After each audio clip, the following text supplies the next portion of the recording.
तो आइए दोस्तों, आज फिर आपका स्वागत करते हैं आपका अपना YouTube चैनल एके पाठशाला में। दोस्तों, आज हम लोग प्रश्नावली का सवाल पढ़ने से पहले कुछ एग्जाम्पल्स को पढ़ेंगे, समझेंगे और हल करेंगे, ताकि हल करने में, समझने में कोई भी कठिनाई न हो।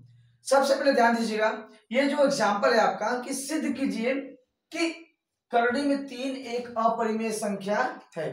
ये जो एग्जाम्पल है, जो सवाल है, ये बोर्ड एग्जाम में 4 नंबर का आता है और काफी बार पूछा जा चुका है। 2019 में, 2020 में, 2022 में, 2023 में और 24 में भी पूछा है। ये बोर्ड की दृष्टि से काफी महत्वपूर्ण क्वेश्चन है। तो आइए सबसे पहले इस एग्जाम्पल को समझते हैं। इसी के क्रम में एक आध एग्जाम्पल और समझेंगे, इसके बाद हम लोग प्रश्नावली का सवाल हल करेंगे। तो आइए वीडियो क्लास तक बने रहिए और देखते हैं एग्जाम्पल और समझते हैं। ठीक है, जैसे दिया है, सिद्ध कीजिए कि करड़ी में 3 एक अपरिमेय संख्या है। प्रूफ करना है, दिखाना है कि दिखाइए कि करड़ी में 3 एक क्या है, अपरिमेय संख्या है। तो अब क्या करते हैं, चलिए इसको हल करते हैं। ठीक है, लिखेंगे हम लोग हल। ठीक, अब देखिएगा क्या करना होता है कि जब सिद्ध करना है कि करड़ी में 3 एक अपरिमेय संख्या है, तो ठीक उसके विपरीत मानते हैं। तो उसके विपरीत में क्या लेंगे, लिखेंगे हम लोग कि माना, लिखेंगे माना करड़ी में 3 एक परिमेय संख्या है। ठीक है, माना करड़ी में 3 एक क्या है, परिमेय संख्या है। अब क्या करेंगे कि हम ऐसे, ठीक है, ऐसे दो पूर्णांक a और b प्राप्त कर सकते हैं। हम ऐसे दो पूर्णांक a और b प्राप्त कर सकते हैं। चलिए लिख लेते हैं इसको समझने के लिए। लिखेंगे कि हम ऐसे a व b दो पूर्णांक प्राप्त कर सकते हैं। ठीक है, कर सकते हैं, समझिएगा ध्यान से। और जब a और b के रूप में प्राप्त करें तो हो जाएगा आपका कि a बटे b बराबर √3, मतलब a बटे b बराबर करड़ी में 3। अब क्या करेंगे, लिखेंगे कि जहां a व b, ठीक है, सअभाज्य, जहां a व b सअभाज्य तथा पूर्णांक है and b is not equal to 0, जो b का मान है, मतलब जो हर का मान है वो शून्य के बराबर नहीं है, p बटे q के रूप में है। अब क्या करते हैं, चलिए इसको हम लोग हल करते हैं। तो लिखेंगे a बटे b बराबर क्या है, √3 करने में 3। देखिएगा दो पक्ष होता है, एक LHS होता है, एक होता है RHS, left hand side and right hand side. अब क्या करते हैं कि लिखेंगे कि दोनों पक्षों का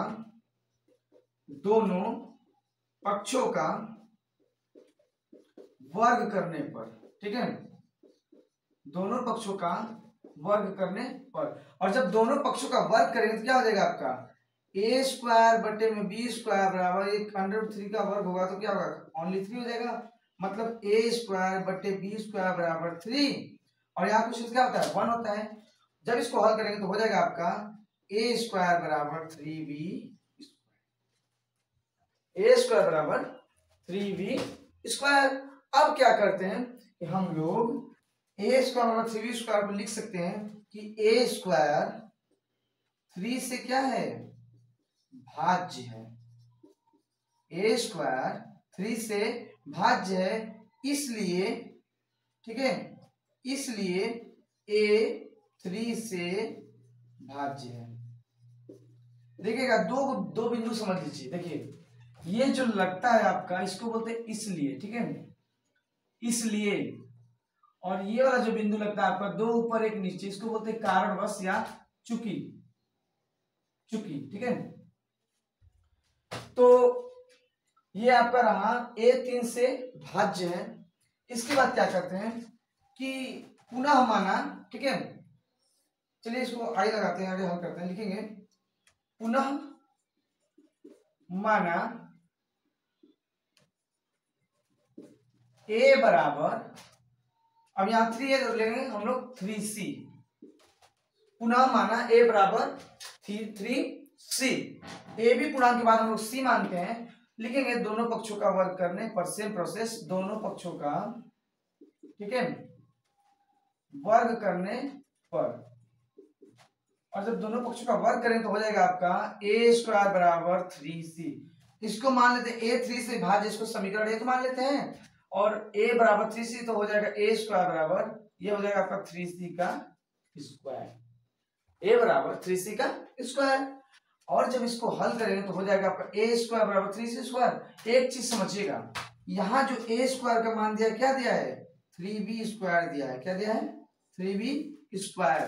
तो लिख सकते हैं हम लोग, चूंकि a स्क्वायर बराबर क्या दिया है, 3b स्क्वायर, इसको यहाँ पे क्या करेंगे हम लोग, रख देंगे।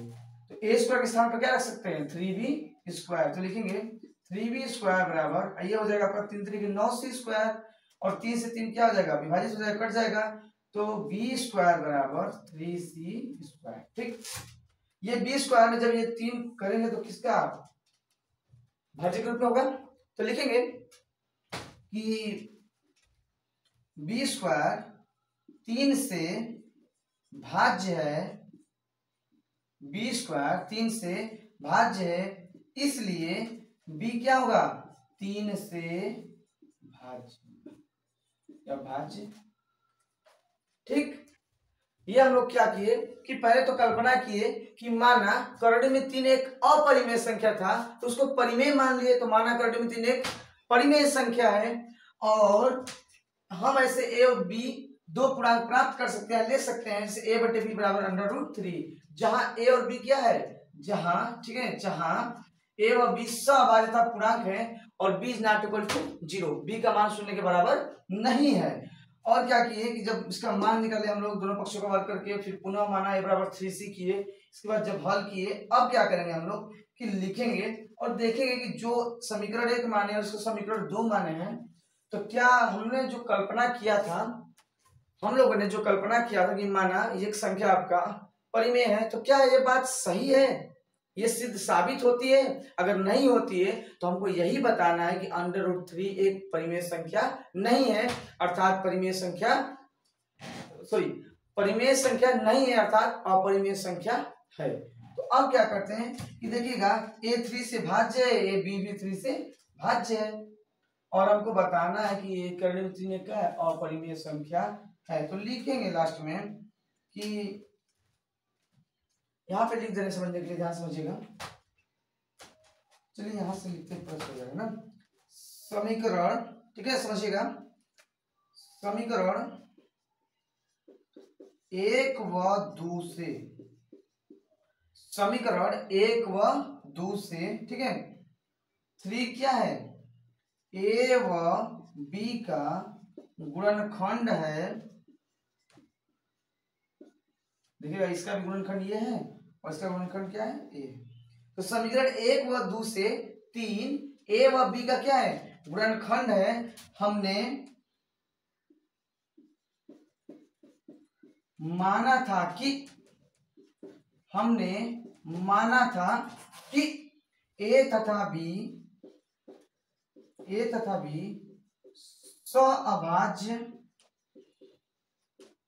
सअभाज्य, ठीक है, हमने माना था कि a तथा b क्या है, यहां माने देखिए कि जहां a व b, देखिए समझिएगा, जहां a व b सअभाज्य तथा पूर्णांक हैं, तो हमने माना था कि a तथा b सअभाज्य हैं। अतः हमारी कल्पना क्या है, अतः हमारी कल्पना गलत है। अतः जो हमारी कल्पना है वो क्या है, गलत है। √3 एक परिमेय संख्या है। हमारी जो कल्पना थी कि करणी में 3 एक परिमेय संख्या है, वो क्या है, गलत है। तो लिखेंगे अतः करणी में 3 एक अपरिमेय संख्या है, अपरिमेय संख्या है। जो हमने कल्पना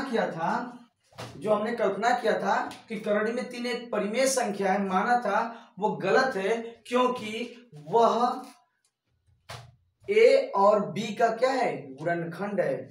इसलिए हमारी जो कल्पना थी वो गलत है, अतः करड़ी में 3 एक अपरिमेय संख्या होगा। जो भी डाउट उसको क्लियर कर लीजिएगा, ध्यान से समझिए क्वेश्चन को, सिद्ध कीजिए। करड़ी में 3 एक अपरिमेय संख्या, हमने क्या किया कि माना करड़ी में 3 एक परिमेय संख्या है, हम ऐसे ए और बी दो पूर्णांक प्राप्त कर सकते हैं, ए व बी, ठीक है, दो पूर्णांक प्राप्त किए तो ए बट्टी बी बराबर क्या हुआ, √3 हुआ, ठीक है। यहां से देखिएगा, समझिएगा। अब क्या कि जहां ए व बी सहभाज्यता पूर्णांक है और जो बी का मान है is not equal to 0, B का मान 0 के बराबर नहीं है। इसके बाद हमने क्या किया कि दोनों पक्षों का वर्ग किया, दोनों पक्षों का वर्ग करने पर हमने वर्ग किया तो ए स्क्वायर 3 से भाज्य है, इसलिए ए भी क्या होगा, 3 से भाज्य है। फिर इसको मान लिया हम लोग समीकरण 1, पुनः माना a बराबर 3c, दोनों पक्षों का फिर पुनः वर्ग किए और दोनों पक्षों का वर्ग करने के बाद आपका आया कि b स्क्वायर बराबर 3c स्क्वायर, और जहां a स्क्वायर था वहां हम लोग क्या किया कि a स्क्वायर का मान रख दिए। अब हमने लास्ट में देखे कि कौन सी संख्या भाज्य है, कौन सा भाज्य नहीं है, तो दोनों भाज्य हैं। देखिए समीकरण 1 व 2 से 3 और ए व बी का गुणनखंड हमने माना था, यहाँ गुणनखंड है, ठीक है, हमने माना था कि ए तथा बी सहभाज्य है, अतः हमारी जो कल्पना है वह गलत है, इसलिए करड़ी में 3 एक अपरिमेय संख्या होगी। चलिए दूसरा एग्जांपल देखते हैं और समझते हैं, ठीक है। जो भी डाउट क्लियर कीजिएगा। चलिएगा एकदम सेम क्वेश्चन समझिएगा, ये भी क्वेश्चन बहुत ही इंपॉर्टेंट है, मस्ट इंपॉर्टेंट है। 19, 20, 22, 23, 24 ये भी क्वेश्चन आपका पूछा है, दिया है कि सिद्ध कीजिए कि करड़ी में 2 एक अपरिमेय संख्या है। एकदम सेम क्वेश्चन वैसा नहीं है, वहां क्या था कि √3 मतलब करड़ी में 3 था, यहाँ क्या करड़ी में 2 है। तो सेम उसी प्रकार से इस क्वेश्चन को भी हल करते हैं और समझते हैं, ठीक है। चलिए क्वेश्चन को हल करते हैं, ज्यादा समय नहीं लेते हुए, तो लिखेंगे हम लोग हल, ठीक है। हल लिखेंगे, देखिए करड़ी में 2 दिया है, एक अपरिमेय, तो हम उसके ठीक विपरीत मानेंगे कि माना करड़ी में 2 क्या है, एक परिमेय संख्या है। माना लिखेंगे कि माना करड़ी में 2 या √2 एक परिमेय संख्या है, ठीक।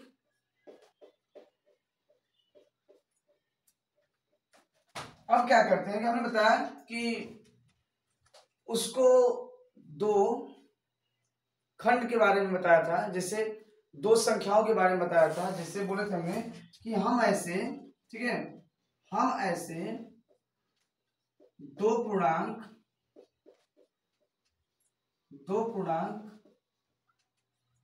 ए व बी प्राप्त कर सकते हैं, ठीक है, प्राप्त कर सकते हैं। तो उसको लिख सकते हैं कि a बटे बी बराबर √2, a बटे बी बराबर √2, जहां a व b क्या है, सहअभाज्य गुणनखंड है और b is not equal to 0, जो b का मान है 0 के बराबर नहीं है। तो लिखेंगे हम लोग कि जहां a व b, ठीक है, सहअभाज्य गुणनखंड,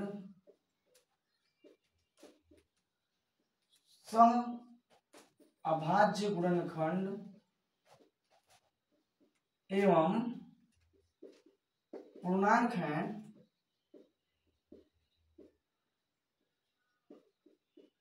तथा b is not equal to 0, जो b का मान है वो 0 के बराबर नहीं है। अब लिखेंगे कि ये समझिएगा कि a बटे बी बराबर √2 है, ठीक है। अब क्या करते हैं कि दोनों पक्षों का वर्ग करने पर लिखेंगे कि दोनों पक्षों का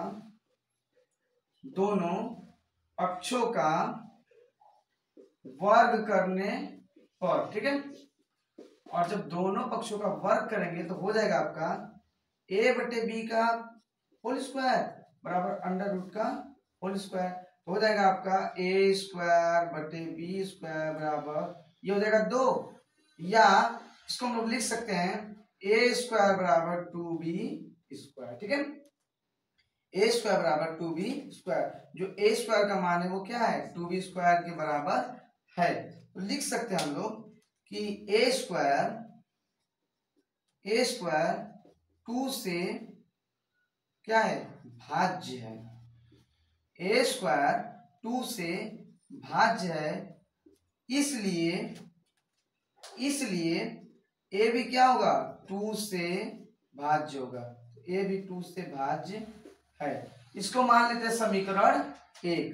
अब क्या करते हैं, तथा पुनः, ठीक है, तथा पुनः क्या करते हैं कि a बराबर 2c ले लेते हैं, लेने पर। अब a बराबर 2c लिए, a भी पूर्णांक हुआ, आप c ले लिए, तो a बराबर 2c लेने पर। अब सेम उसी प्रकार से, जिस प्रकार से मैंने a और b के पक्षों का, दोनों पक्षों का वर्ग किया, इसी प्रकार इसका भी हम लोग क्या करेंगे, दोनों पक्षों का वर्ग करेंगे। तो लिखेंगे कि a बराबर 2c लेने पर पुनः दोनों पक्षों का, ठीक है, वर्ग करने पर, ठीक है। और जब वर्ग करेंगे तो हो जाएगा आपका ए स्क्वायर बराबर 2c का होल स्क्वायर। अब यहां समझिएगा, समझने के लिए लिख दे रहे हैं कि यहां से, जहां से ए स्क्वायर बराबर 2b स्क्वायर है, तो ए स्क्वायर का मान रखने पर, ठीक है, ए स्क्वायर का मान रखने पर, ताकि आप लोग को अच्छे समझ में आ जाए। तो ए स्क्वायर का जब मान रखेंगे, ए स्क्वायर का मान क्या है, यहां लिख सकते हैं, क्योंकि a square equal to 2b square, जो ए स्क्वायर का मान है वो 2b स्क्वायर के बराबर है। तो लिखेंगे ए स्क्वायर का मान रखने पर तो हो जाएगा आपका 2b स्क्वायर बराबर 2c, तो 2c नहीं होगा, 2 2 4 हो जाएगा ना, तो 4c स्क्वायर, अर्थात ये 2 से 2 क्या हो जाएगा, कैंसिल हो जाएगा। तो b स्क्वायर बराबर 2c स्क्वायर। ये भी क्या कर रहा है, b को विभाजित कर रहा है। तो लिखेंगे कि b स्क्वायर 2 से भाज्य है, इसलिए b क्या होगा, 2 से भाज्य होगा, 2 से भाज्य है। ठीक, अब क्या करते हैं, इसको मान लेते हैं समीकरण 2। और सेम प्रोसेस जब उस बार हम बात किए कि हमने माना, कल्पना किया कि करड़ी में 2 क्या है, परिमेय संख्या है, लेकिन यहाँ तो भाज्य निकल रहा है, उसका गुणनखंड बन रहा है, तो हम लोग लिखेंगे अतः, ठीक है, समझिएगा, यहाँ पे लिख दे रहे हैं अतः, ठीक है, समीकरण 1 व 2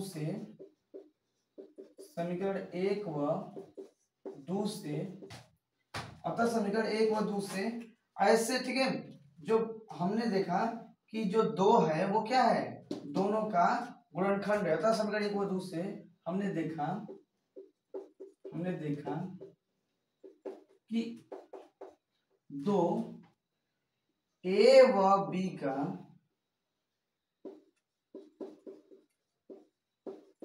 गुणनखंड है। हम क्या कल्पना किए थे, कि हमने कल्पना किया था कि माना a व b क्या है, सभाज्य गुणनखंड है, लेकिन ये क्या है, देखा कि 2, ठीक है, a व b का गुणनखंड है।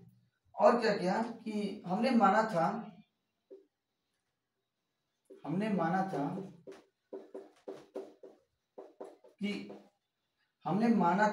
कि a तथा b क्या है, देखिए यहाँ हमने माना था कि a व b सअभाज्य गुणनखंड है, a तथा b सअभाज्य गुणनखंड है।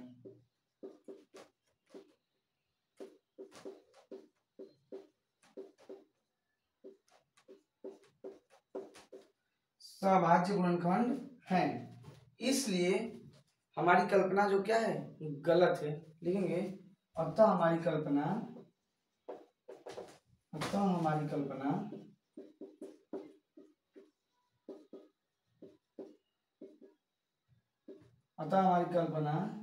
कल्पना हम लोग क्या किए थे कि करड़ी में 2 क्या है, एक परिमेय संख्या है।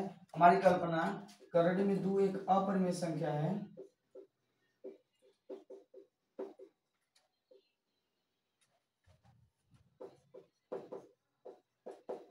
गलत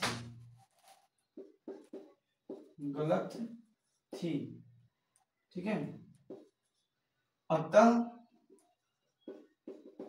करड़े में 2 एक अपरिमेय संख्या है या अपरिमेय संख्या होगी। ठीक है, तब करड़े में 2 क्या है, एक अपरिमेय संख्या है। यही प्रूव करना है, लिख देना लास्ट में आप लोग प्रूव्ड। ठीक है, यही प्रूव करना था। और समीकरण 1 और 2 से हमने देखा कि 2 क्या है, ए व बी का गुणनखंड है, और हमने कल्पना किया था, सोचा था कि ए और बी क्या है, सअभाज्य गुणनखंड है। ठीक है, तो हम क्या किए कि जो कल्पना किए थे वो गलत है, एक दूसरे का विरोधाभास के कारण, विरोध करने के कारण ये वो जो समीकरण हमने माना था वो क्या है, गलत है। अतः हमारी जो संख्या है करड़े में 2 वो एक अपरिमेय संख्या होगी, प्रूव्ड। यही सिद्ध करना था। आइए क्वेश्चन नंबर समझते हैं हम लोग, या एग्जांपल समझते हैं नेक्स्ट। ठीक है, जो भी नहीं समझ में आया उसको पूछिएगा, क्लियर कीजिएगा। ठीक है, क्वेश्चन नंबर 3 दिया आपका, दिया है कि सिद्ध कीजिए कि 3 करड़ी में 2 एक अपरिमेय संख्या है। ये भी आसान क्वेश्चन, एकदम समझना, कोई भी कठिनाई इसमें नहीं है। बस आइए इसको समझते हैं और हल करते हैं। जैसे हम लोग क्या करते हैं, लिखते हैं पहले हल। ठीक है, लिखेंगे हल। सेम उसी प्रकार से ये क्या है, 3 करड़ी में 2 एक अपरिमेय संख्या है। हम लोग ठीक इसके विपरीत मानेंगे कि माना करड़ी में 3 करड़ी में 2 एक परिमेय संख्या है। लिखेंगे ठीक इसके विपरीत कि माना, ठीक है, 3 करड़ी में 2 एक परिमेय संख्या है।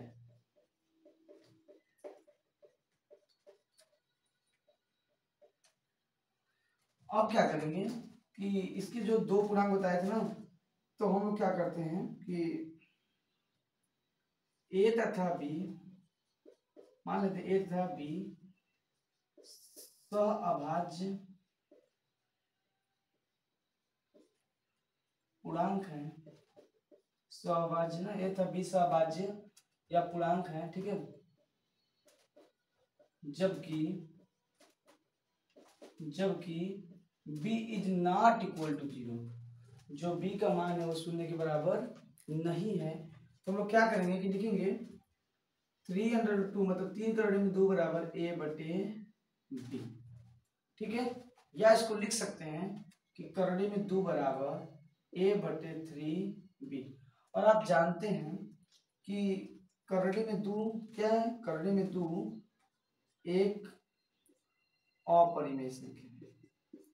करड़ी में 2 एक अपरिमेय संख्या है। तो क्या होगा कि लिखेंगे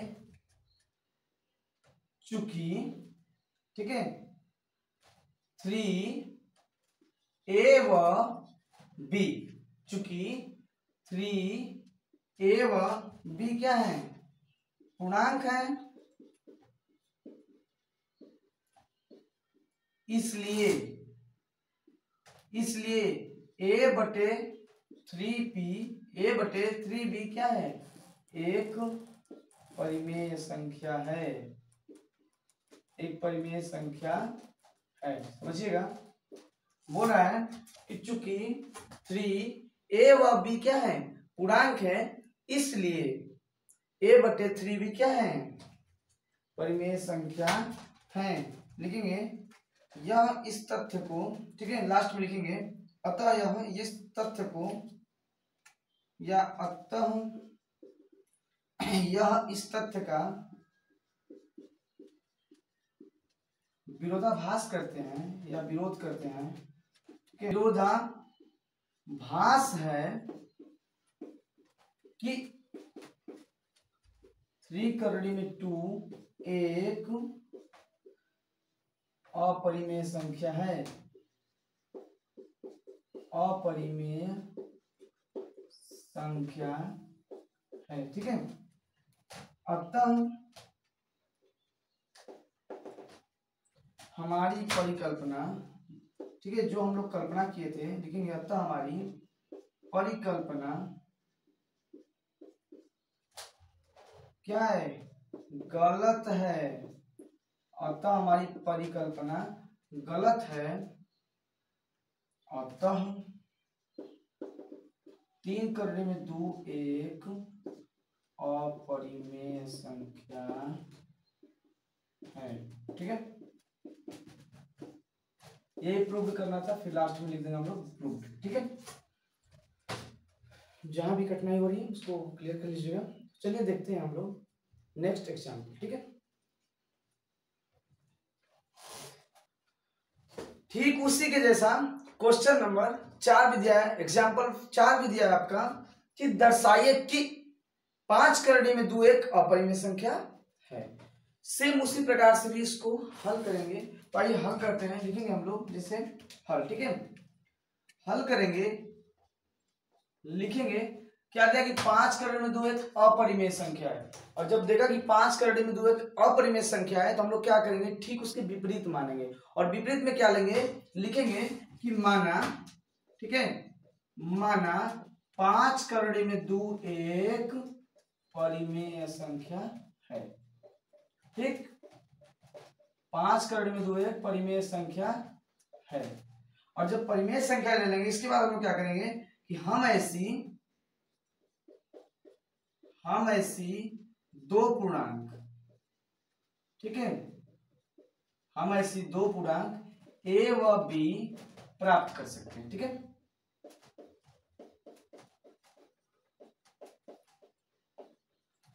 हम क्या करते हैं कि 2 पूर्णांक ले लेते हैं, ए और बी ले लेते हैं। तो हम ऐसी 2 पूर्णांक प्राप्त कर सकते हैं जहां या जबकि, ठीक है, जबकि b is not equal to 0। ठीक है, b is not equal to 0। तो हो जाएगा आपका कि 5 करड़ी में 2 बराबर, ठीक है, a बटे b। और जब करड़ी में 2 का मान निकालेंगे तो हो जाएगा आपका a बटे 5b, a बटे 5b।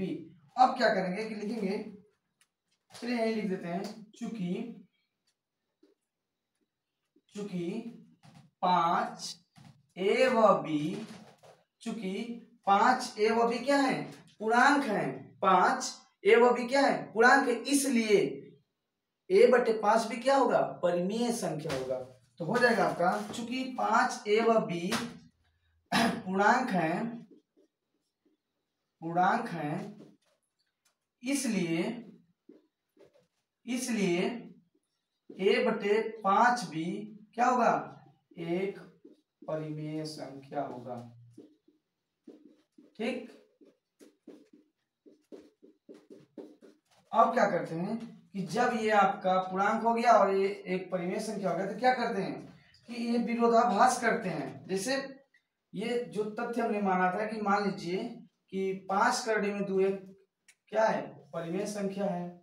अब इसमें क्या है, 5 ए और बी पूर्णांक है और मतलब a बटे 5 भी मतलब क्या है, एक परिमेय संख्या हो गया। तो आप लिखेंगे कि अतः यह इस